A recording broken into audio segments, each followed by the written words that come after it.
ଶ୍ରୀମଦ୍ ଭାଗବତ ଗୀତାର 8ଟି ମହାସତ୍ୟ କ'ଣ ଆସନ୍ତୁ ଜାଣିବା। କର୍ମ କର, ଫଳର ଆଶା ରଖନି।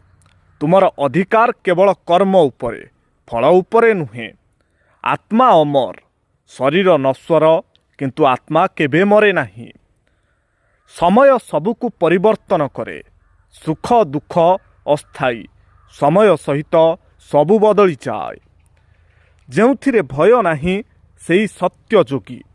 ଭୟ ଓ ମୋହ ଛାଡ଼ିଦେଲେ ମନ ଶାନ୍ତ ହୁଏ। ମନୁଷ୍ୟ ନିଜେ ନିଜର ମିତ୍ର ଓ ଶତ୍ରୁ। ନିଜ ଚିନ୍ତାଧାରା ହିଁ ତୁମକୁ ଉପରକୁ ନେବ କିମ୍ବା ତଳକୁ ନେବ। ଧର୍ମ ପାଇଁ ଯୁଦ୍ଧ ଅପରାଧ ନୁହେଁ। ନ୍ୟାୟ ଓ ସତ୍ୟ ପାଇଁ ଲଢ଼ିବା ହିଁ ପ୍ରକୃତ କର୍ତ୍ତବ୍ୟ। ଆସକ୍ତି ହିଁ ଶାନ୍ତିର ପ୍ରକୃତ ମାର୍ଗ। ଆସକ୍ତି ଦୁଃଖର କାରଣ। ତ୍ୟାଗ ହିଁ ଶାନ୍ତି ଦେଇଥାଏ। ଭଗବାନଙ୍କ ଉପରେ ଭରସା ରଖ। ସମ୍ପୂର୍ଣ୍ଣ ଶରଣାଗତି ମନକୁ ଭୟ ଓ ଚିନ୍ତାରୁ ମୁକ୍ତ କରେ।